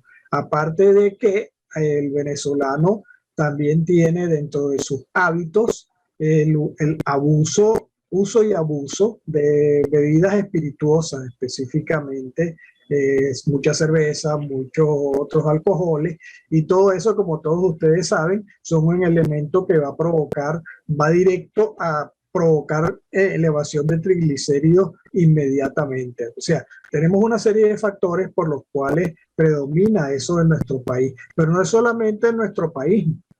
México también tiene eso, la mayoría de los países latinoamericanos tienen también ese perfil de lípidos con muchísima frecuencia. Yo creo que podríamos tratar de responder rápidamente las preguntas que hicimos antes de esta conferencia y que eran unas preguntas que producían expectativa en la audiencia. Y una de las preguntas de esa expectativa se parece mucho a esta pregunta que hace una persona de la audiencia, que es: quisiera que explicaran sobre la aseveración de que algunas grasas saturadas, como la del chocolate negro y la de los lácteos enteros, aparentemente no aumentan el riesgo de enfermedad cardiovascular. Y eso está concatenado con la primera pregunta que hicimos de expectativa, que decía: la mayoría de los ensayos aleatorios no demuestran beneficios ante la reducción de la ingesta de ácidos grasos saturados. Y la pregunta era si era verdadero o falsa la aseveración. Entonces, quisiera que ustedes nos abundaran en esta respuesta. Bueno, la respuesta a eso es verdadera. O sea, ya se ha determinado que los ácidos grasos saturados en general no son responsables de elevación de la cifra de colesterol y particularmente del LDL colesterol. Hay estudios, por ejemplo el estudio PURE, que es un estudio que se hizo en Latinoamérica por el doctor Salim Yusuf, que demuestra que aunque la dieta es rica en ácidos grasos saturados, no hay mayor incidencia de enfermedad cardiovascular. Hay otros estudios, como un estudio que se hizo en Gran Bretaña, en Reino Unido, en el cual se estudió una gran cantidad de pacientes, 195,000, aquí tengo la cifra, 658 pacientes, y fueron seguidos durante 10 años y eran pacientes que tenían alta ingesta de ácidos grasos saturados y tampoco tuvieron problema de mayor incidencia de enfermedad cardiovascular a pesar de esa ingesta de ácidos grasos saturados. El problema está en el tipo de ácido graso saturado. Lo que parece ser es que los alimentos ricos en ácidos grasos saturados que son procesados, Ahí está el problema. Sucede algo parecido a lo que mencionaba Julio en cuanto a los hidratos de carbono, en cuanto a los azúcares. Al ser procesados, incrementan el riesgo. Entonces, grasas trans. exacto. Entonces, los ácidos grasos saturados que son naturales, que no son procesados, parecen ser los más sanos. Entonces, ese concepto ha venido cambiando. Y por otro lado, un error que cometemos es reducir, como también lo dijo Julio, exageradamente en la dieta los ácidos grasos saturados y desviarlo hacia el uso de hidratos de carbono. Eso es peor todavía porque eso induce rápidamente la hipogénesis hepática y una serie de mecanismos que van a llevar a la producción a la circulación, al ácido graso saturado circulante, que es mucho más dañino que el ácido graso saturado de la dieta. Es rico en polifenoles, más bien que... Sí, más bien, el chocolate oscuro es más bien rico en polifenoles. Sí, señor. Así es. Entonces, de total que el resumen es que dentro de los grasos, de los ácidos grasos saturados, tanto los lácteos frescos como los chocolates oscuros y la carne fresca no procesada no tienen ninguna incidencia con respecto a la enfermedad aterosclerótica. Eso es importante que quede afirmado porque se pensaba que no era así. Correcto. Existe otra pregunta que nos hace la audiencia. ¿Existe alguna medida terapéutica que sea efectiva y segura para subir el HDL colesterol? Realmente el HDL colesterol no tiene la importancia que se pensaba que tenía. Estudios recientes demuestran que no es cierto que el HDL alto disminuya la morbimortalidad. Así es. Eso es una cosa que también estaba mítica y que se ha ido derrumbando a través de los resultados de los estudios recientes, donde se ha demostrado que no es tan cierta la aseveración de que HDL elevado preserve o prevenga enfermedad aterosclerótica. De todas maneras, el HDL, por historia, se sabe que el hacer ejercicio aeróbico y por ejemplo, comer frutos secos aumenta. Pero esto tampoco demuestra que la enfermedad sea menor. Hay que hacer demostraciones de otro tipo para que esto ocurra. Es posible que tenga efecto antioxidante.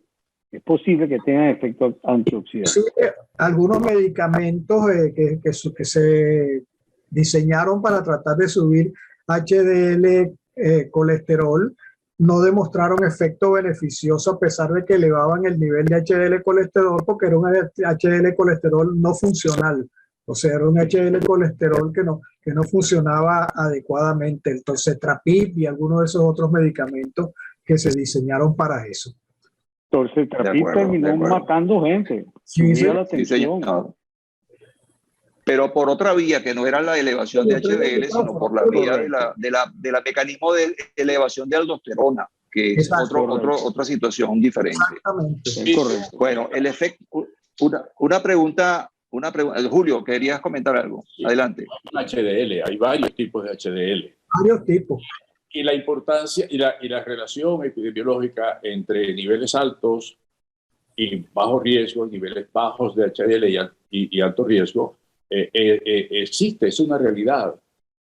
Lo que sucede es que una cosa es bajar un intento por reducir la concentración de HDL y otra cosa es la funcionalidad, como tú dices. Correcto. Hasta ahora no se ha encontrado una intervención terapéutica farmacológica que produzca un aumento de HDL con conservación de la función de transporte reverso de colesterol y la función antioxidante de la HDL. Lo que sucede es que las terapéuticas que ahora se han utilizado para para aumentar el HDL han provocado un HDL muy llena de lípidos, un alto contenido de lípidos y sin poder antioxidante y además que se transforma en proinflamatoria. Por eso hay HDLs antiinflamatorias que tienen alto poder antioxidante, que es la natural, y hay HDLs proinflamatorias, que es la que se ha conseguido hasta ahora con las intervenciones terapéuticas. No es que nos tengan importancia. Y el hecho real es que las reducciones con los recursos terapéuticos actuales no logran reducir los riesgos, sino que más bien aumentan los riesgos. En ese mismo sentido, yo quisiera hacer un comentario. Ayer salió una publicación, como siempre cuando uno tiene una conferencia, aparece en la noche antes algo interesante, de un producto del mismo grupo del torcetrapib y todos esos medicamentos, que se llama obicetrapib. Ese producto aparentemente, combinado con estatinas, está consiguiendo reducciones similares a los PCSK9 inhibidores en cuanto a los niveles de LDL colesterol. O sea que más que tener efecto por trabajar a nivel de HDL, está funcionando mejor para el LDL. Vamos a ver hacia dónde va, pero los primeros resultados los presentaron ayer y suena algo por lo menos atractivo. Vamos a ver qué pasa. Claro, porque además que los TRAPIP se supone que actúan sobre la proteína, la enzima transferidora de LDL, de HDL hacia el sistema y hacia el sitio del momento de recogimiento del producto hacia el hígado. Ese TRAPIP debe ser que trabaja enfocando mucho más el efecto de bajar el LDL colesterol. Hablando de esto y en el mismo rango de conversación sobre inflamación, me gustaría que Julio nos contestara esta pregunta que dice así: ¿qué papel hacen las enfermedades inflamatorias crónicas en la génesis de la aterogénesis? Bueno, participan y eso está en este momento siendo un motivo de investigación. La inflamación sistémica subclínica que genera aterosclerosis es un poco diferente a la inflamación severa de las enfermedades sistémicas. Por ejemplo, artritis reumatoide, que ha sido la más investigada. La diferencia entre las dos depende del tipo de inflamasoma que participa en la producción de la respuesta inflamatoria. El NLRP 38, 39, propio de la aterosclerosis, es distinto al que está activado en los otros tipos de enfermedades. Tan es así que en el uso de antiinflamatorios para reducir el riesgo cardiovascular, no todos los antiinflamatorios han dado resultados. El Cantos, que inhibe a la interleuquina 1, actúa sobre un inflamasoma, mientras que el evirotexate u otros antiinflamatorios que actúan sobre otros inflamasomas no han reducido el riesgo cardiovascular. La colchicina actúa sobre en la misma vía del inflamasoma aterogénico. La respuesta está en las diferencias de la producción celular y química de la inflamación. Por lo menos hay cuatro tipos diferentes de inflamasoma. Y unos, por ejemplo, el inflamasoma 1 actúa más sobre enfermedad vascular periférica que sobre las coronarias. Entonces, estamos por aprender todavía muchas cosas. Estamos asomándonos a esta cuestión de los inflamasomas. Indudablemente que van a ser muy importantes y nos van a explicar muchas cosas que en este momento pues no entendemos. Yo en ese sentido me gusta mencionar una frase del profesor Virchow, como le dicen, un patólogo de por allá por 1700, que definió bellísimamente bien la aterosclerosis. Él dice que es un proceso inflamatorio crónico que cura por calcificación. Y yo creo que eso lo estamos viendo ahora y lo estamos demostrando en este momento, pues. Pero tú tienes un ejemplo de inflamación extracardíaca que aumenta el riesgo de aterosclerosis, que es la periodontitis. Correcto. Bueno, fíjense que además en algunas guías ya mencionan la importancia de la evaluación de los lípidos en enfermedades tales como las que ustedes mencionan ahorita, las enfermedades inflamatorias típicas como la artritis reumatoidea o el lupus eritematoso sistémico o la artritis psoriática El lupus, claro, la espondilitis anquilosante e incluso la enfermedad intestinal inflamatoria. Y no solamente eso, sino que se recomienda también en disfunción eréctil, en HIV positivo, en EPOC, incluso hasta en hipertensos, en embarazo, en las embarazadas que sufren de hipertensión. Se sugiere que sean estudiados los lípidos, porque existe un proceso inflamatorio en ese tipo de enfermedades tipo toxemia. De manera que es importante el enfoque inflamatorio de la enfermedad como etiopatogenia de la aterosclerosis. Hay varias preguntas más y creo que podemos hacer respuestas cortas para poder llevar y ser efectivo el tiempo que nos queda. ¿Cómo enfrentar el paciente con intolerancia a las estatinas? Bueno, en primer lugar, siempre todo tratamiento empieza con las medidas higiénico-dietéticas. Y lamentablemente yo creo que la medicina actual comienza a actuar tardíamente, porque es que ese proceso viene desde la infancia. El proceso de la dislipidemia que tenga el paciente viene desde que muy temprana edad. Y bueno, cuando lo descubrimos es porque ya la cosa está sumamente avanzada. Entonces, en primer lugar, yo diría que la medicina tiene que mirar más hacia el principio de la vida de los seres humanos, es decir, hacia los niños, y hacer prevención, enseñar lo que queremos enseñar de cambios de estilo de vida, enseñárselo a los niños, investigar a los niños, ver cuáles son los niños que vienen con problemas y comenzarlos a tratar. Hay que ver lo que es exponer toda una vida, 40, 50 años, a un proceso, a unas arterias, a un proceso inflamatorio. Así es. Hablando de esto justamente, la pregunta que siempre surge es, hemos conversado y ustedes lo han dicho, que la enfermedad aterosclerótica se va produciendo a lo largo de la vida y nos hablan ustedes de diferentes niveles de objetivos terapéuticos para bajar LDL.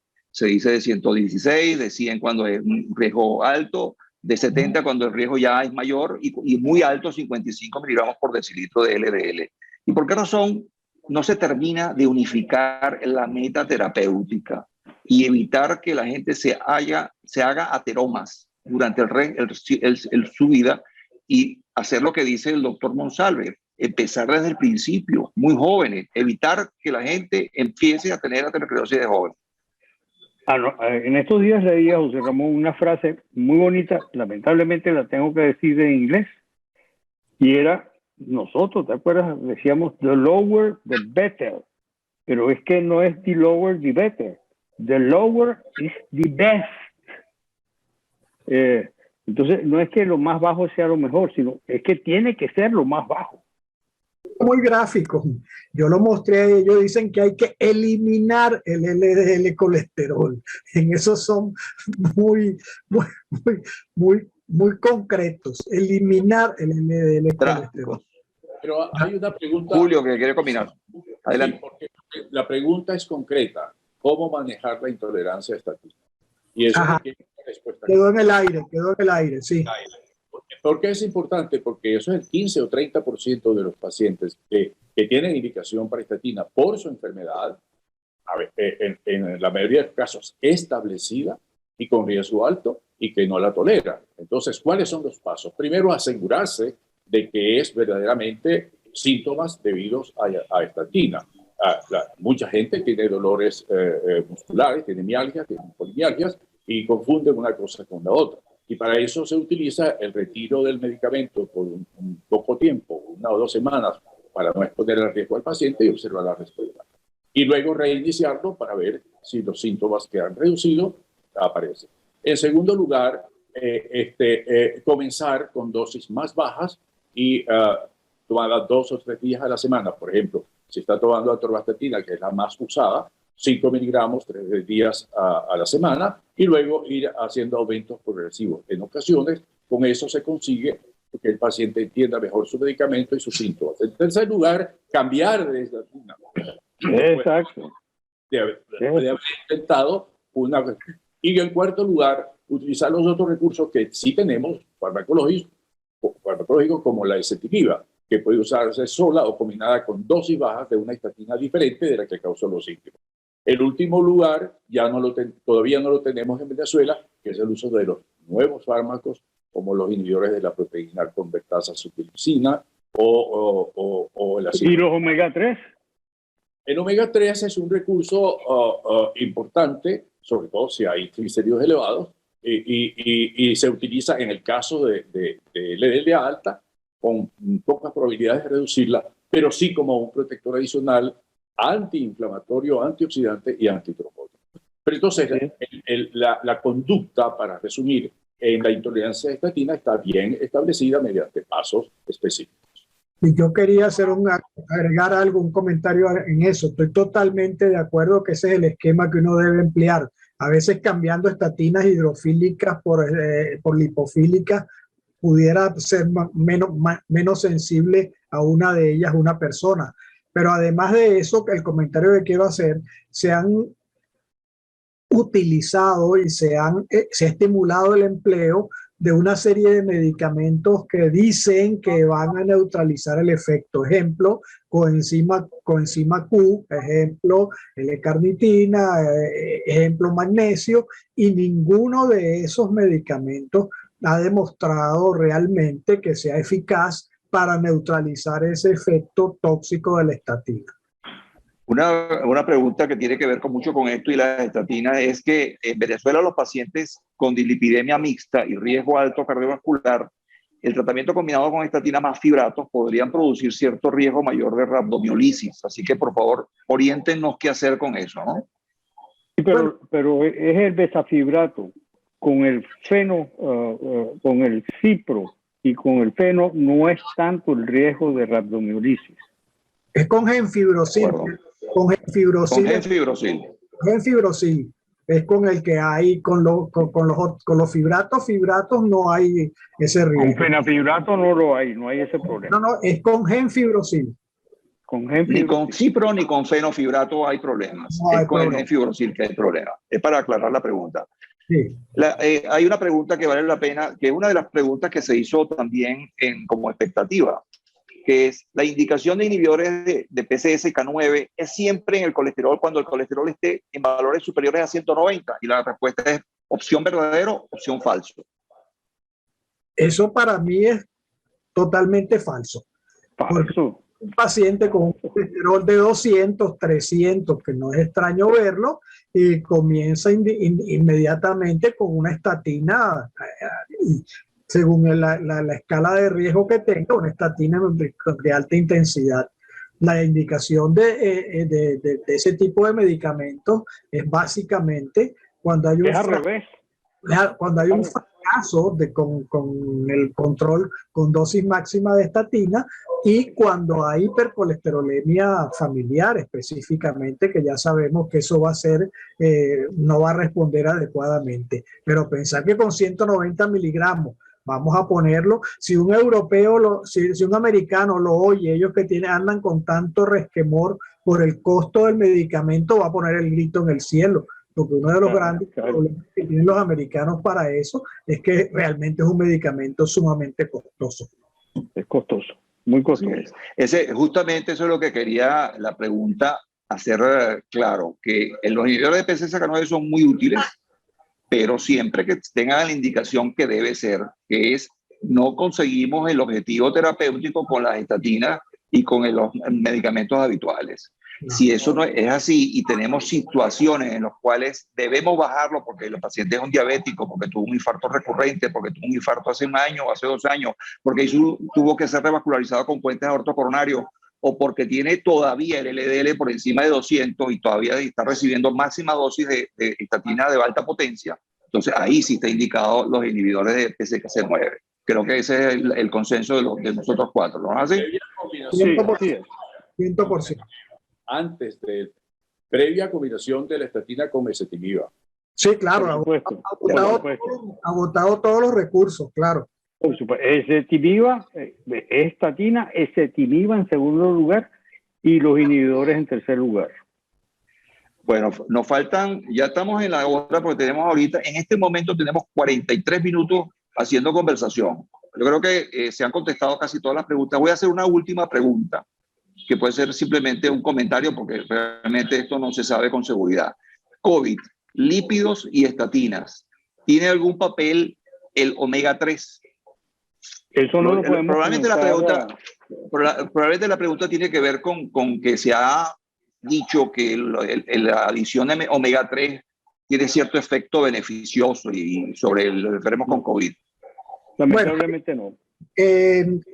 Hay un par de estudios breves en los cuales se ha utilizado omega 3 básicamente el empleo es por una de las cosas que mostró el Reducit, que es el efecto antiinflamatorio que se le atribuye a ese tipo de omega 3, pero no han demostrado que haya mejoría en la evolución de los pacientes con COVID. Pacientes, estamos hablando de COVID moderado en adelante, ¿verdad?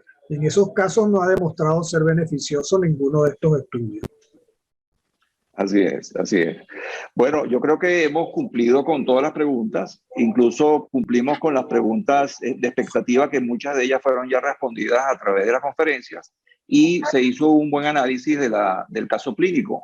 Así que yo quiero, en nombre del American College of Physicians, darle las gracias a los profesores Acosta Martínez, Monsalve Ulloa y López Gómez, que junto con la presentación del doctor Escalona Hendrix nos dieron todos un panorama actual de cómo se deben hacer el diagnóstico y cómo se debe hacer la terapéutica de las dislipidemias.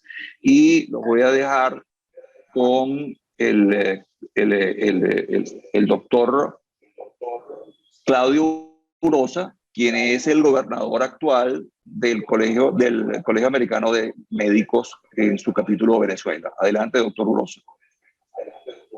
Bueno, buenas noches. Realmente estamos muy satisfechos con este excelente panel y esta sesión científica que hemos tenido, tanto el caso clínico, su discusión, como las tres excelentes conferencias de los doctores Julio Acosta, del doctor Luis López Gómez y nuestro queridísimo amigo el doctor Pedro Monsalve. Y por supuesto al doctor José Ramón Gómez Mancebo con la organización de este excelente simposio. En nombre del capítulo Venezuela del American College, también agradezco a todos los participantes y los que han hecho preguntas en esta reunión. Y que se mantengan atentos porque en los próximos meses, antes de la sesión científica grande que tendremos para el mes de mayo, tendremos otras actividades educativas. Igualmente, aquellas personas quienes no están afiliados con el college, pues que puedan entrar a la página web y de nuevo ver todas las ventajas que el American College of Physicians nos ofrece a nosotros como médicos. Bueno, buenas noches y muchísimas gracias a todos.